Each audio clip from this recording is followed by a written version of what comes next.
नमस्ते दोस्तों, ईपी के कैपिटल में आपका स्वागत है। यहाँ हम इन्वेस्टमेंट और वेल्थ मैनेजमेंट को आसान बनाते हैं ताकि आप पीढ़ियों के लिए धन बना सके। कैसा रहेगा अगर आप एक ऐसी मशीन बना सकें जो आपको सिर्फ उसके मालिक होने के लिए पैसे दे? एक ऐसी मशीन जो आपको तब भी पैसे दे जब आप सो रही हैं, छुट्टी पर हैं या अपनी मुख्य नौकरी कर रही हैं। यह कोई कल्पना नहीं है, यह डिविडेंड इन्वेस्टिंग है। इस वीडियो के अंत तक आपके पास इस पैसिव इनकम मशीन को शून्य से बनाने का पूरा ब्लूप्रिंट होगा, भले ही आप सिर्फ $100 से शुरुआत कर रहे हों। यह सिर्फ कुछ अतिरिक्त रुपए पाने के बारे में नहीं है, यह पैसिव इनकम का एक वास्तविक, बढ़ता हुआ स्रोत बनाने के बारे में है। यहाँ असली जादू कंपाउंडिंग नामक एक कॉन्सेप्ट है, विशेष रूप से DRIP के माध्यम से। इसे एक छोटे से स्नोबॉल की तरह समझें। आपका पहला स्टॉक आपको एक छोटा सा डिविडेंड देता है, लेकिन अगर आप DRIP चालू करते हैं तो वह डॉलर अपने आप आपके लिए उस स्टॉक का थोड़ा और हिस्सा खरीद लेता है। अब आपके पास ज्यादा शेयर्स हैं, इसलिए अगली बार वे नए शेयर्स आपको ज्यादा डिविडेंड देते हैं। आपका स्नोबॉल बड़ा हो गया। आप उन्हें फिर से निवेश करते हैं और यह फिर से बड़ा हो जाता है, तेजी से लुढ़कता है और समय के साथ तेजी से बढ़ता है। यह जल्दी अमीर बनो स्कीम नहीं है, यह पक्का अमीर बनो तरीका है। मैं आपको 5 सटीक कदम दिखाने जा रहा हूं। शुरू करने का स्मार्ट तरीका, वे 3 नंबर जो मायने रखते हैं। अपने पहले स्टॉक्स कैसे खोजें, अपने पोर्टफोलियो को बढ़ाने का ऑटोपायलट तरीका, अपनी सफलता को कैसे ट्रैक करें। ठीक है, सबसे पहले आपको अपने स्टॉक्स रखने के लिए एक पार्टी चाहिए। इसे ब्रोकरेज अकाउंट कहा जाता है। आज एक नौसिखिए के लिए 3 जरूरी फीचर्स हैं जिनकी आपको जरूरत है। 0 कमीशन फीस, आपको कभी भी स्टॉक खरीदने या बेचने के लिए फीस नहीं देनी चाहिए। फ्रैक्शनल शेयर्स, यह आपको $300 के स्टॉक का एक टुकड़ा सिर्फ $10 में खरीदने देता है। आपको शुरू करने के लिए हजारों की जरूरत नहीं है, आप जो कुछ भी आपके पास है उससे शुरू कर सकते हैं। DRIP या आपके स्नोबॉल के लिए ऑटोपायलट स्विच है। सुनिश्चित करें कि ब्रोकर ऑटोमेटिक मुफ्त डिविडेंड रीइन्वेस्टमेंट की सुविधा देता हो। अब यहाँ वह सबसे जरूरी फैसला है जो आप करेंगे, इसलिए ध्यान से सुनें। यह चीट कोड है। यह जरूरी नहीं है कि आप क्या खरीदते हैं, जरूरी यह है कि आप कहाँ खरीदते हैं। आप एक स्टैंडर्ड टैक्सेबल ब्रोकरेज अकाउंट खोल सकते हैं। इसे एक साधारण वॉलेट की तरह समझें। आप स्टॉक खरीदते हैं, आपको डिविडेंड मिलता है और आप उस डिविडेंड पर हर साल टैक्स देते हैं, भले ही आप उसे फिर से निवेश कर दें। यह एक टैक्स ट्रिग बनाता है जो आपके कंपाउंडिंग स्नोबॉल को धीमा कर देता है।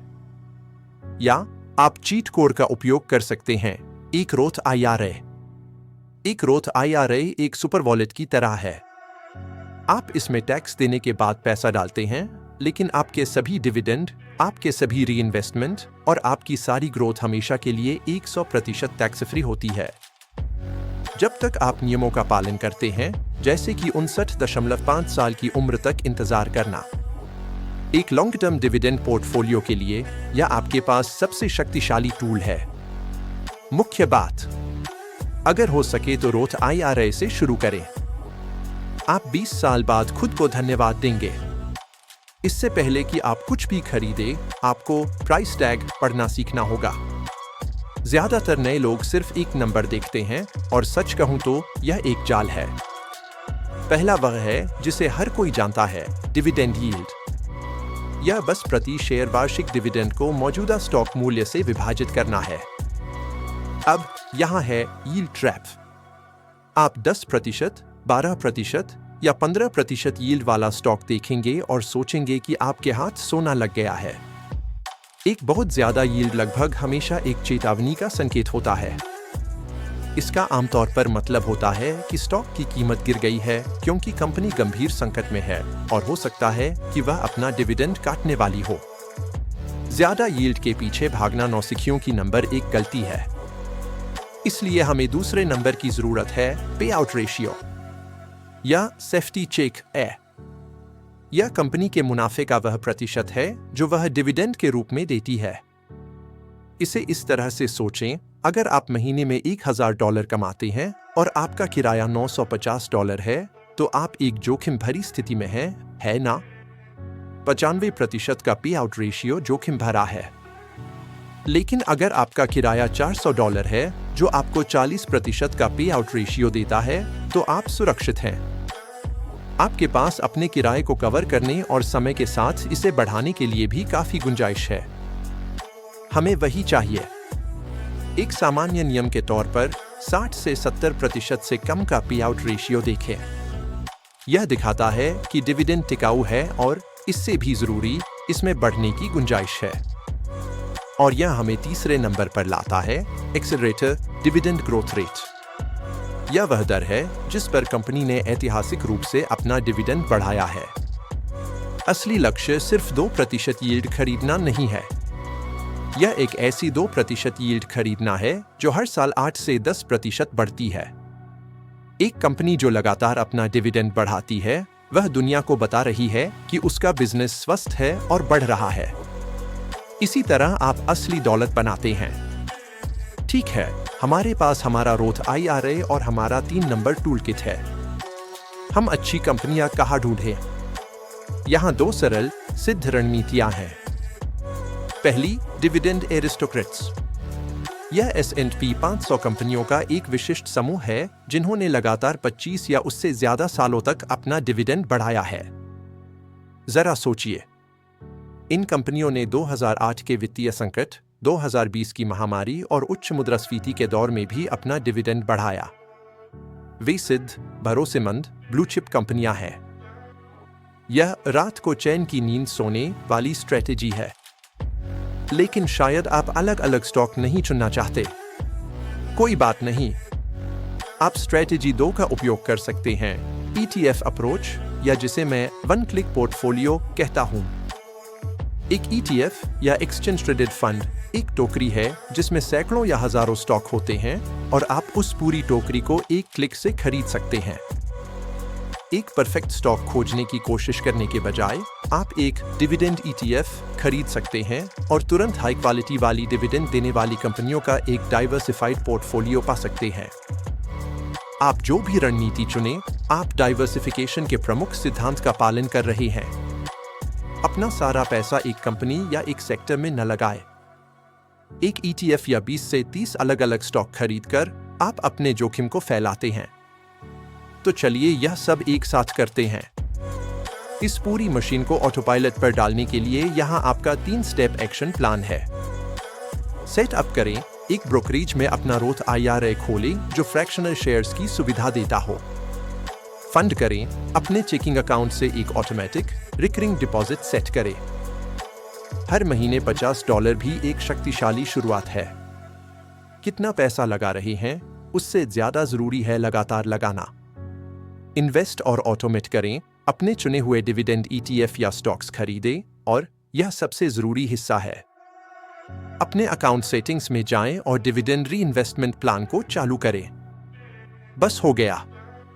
अब हर बार जब डिविडेंड का भुगतान किया जाएगा, तो आपका ब्रोकर ऑटोमेटिक रूप से उस पैसे का उपयोग आपके लिए ज्यादा शेयर्स खरीदने के लिए करेगा और आपकी इनकम मशीन खुद ही बननी शुरू हो जाएगी। अंत में आपके नए पोर्टफोलियो के लिए एक छोटी सी ओनर्स मैनुअल। आप सफलता को कैसे ट्रैक करते हैं? सिर्फ डिविडेंड यील्ड को न देखें, आपको अपने टोटल रिटर्न को देखना होगा। आपका लक्ष्य दोहरा है, आप अपने कुल पोर्टफोलियो की वैल्यू को बढ़ता हुआ देखना चाहते हैं और आप अपनी वार्षिक डिविडेंड इनकम को साल दर साल बढ़ते हुए देखना चाहते हैं। आपका ब्रोकरेज आपको यह दिखाएगा।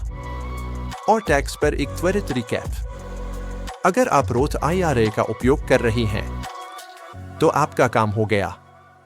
कोई टैक्स की चिंता नहीं। बधाई हो, आपने चीट कोड का इस्तेमाल किया।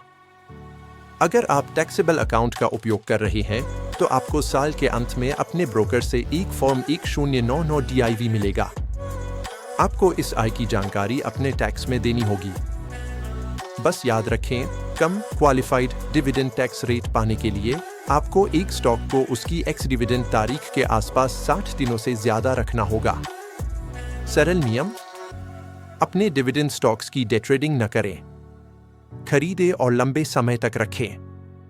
डिविडेंड पोर्टफोलियो बनाना मुश्किल नहीं है, यह वास्तव में एक सरल, सिद्ध प्रक्रिया है।